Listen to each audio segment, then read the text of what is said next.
വിശന്നാ നിങ്ങളല്ലാതാവുമെന്ന് കേട്ടിട്ടുണ്ട്.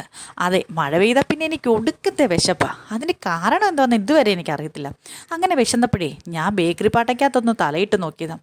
വളരെ ദാരിദ്ര്യം പ്രതീക്ഷിച്ച് തുറന്നാണെങ്കിലും ദാ അതിലൊരു കവറ്. അത് കണ്ടപ്പോൾ ഞാൻ വിചാരിച്ചത് വല്ല റേഷനരിയോ ഗോതമ്പോ വല്ലതായിരിക്കും എന്ന് ഉറപ്പിച്ചാണ്. പക്ഷെ തുറന്നു നോക്കിയപ്പോഴേ എൻ്റെ കണ്ണിനെ ഞെട്ടിച്ച് കളഞ്ഞു ഗൈസ്. സാധാരണ ഇതിവിടെ പതിവില്ല. ബിസ്ക്കറ്റ് തന്നെ 3 ഐറ്റം. അതിൽ ആരോ റൂട്ട് കണ്ടപ്പോഴേ ഞാനൊരു കാര്യം ആലോചിച്ചു.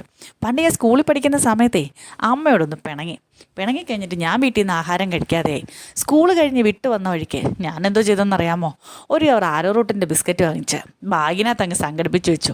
എന്നിട്ട് അതും കൊണ്ടുവന്നിട്ട് എല്ലാ സമയത്തും വിശക്കുമ്പോൾ കട്ടിൻ്റെ കീഴിൽ കയറിയിരുന്ന് ബിസ്ക്കറ്റ് കഴിക്കാൻ തുടങ്ങി. വീട്ടുകാർക്ക് എന്തോ സംശയം അടിച്ച് 2 ദിവസം നോക്കി.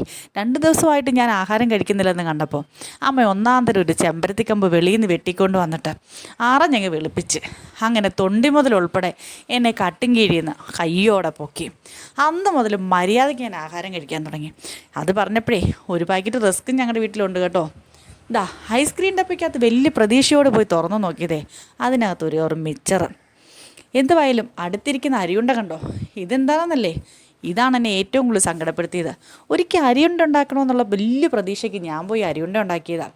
അവസാനം ആ സാധനം എടുത്ത് വഴിയെ പോയ പട്ടിയെ മൊത്തം ഞാൻ എറിഞ്ഞിട്ട് ഇതാരാണാവോ ഉണ്ടാക്കിയത്. ഇത്ര നല്ല ഭംഗിയായിട്ട് ഉണ്ടാക്കാനാവുമോ എന്തോ.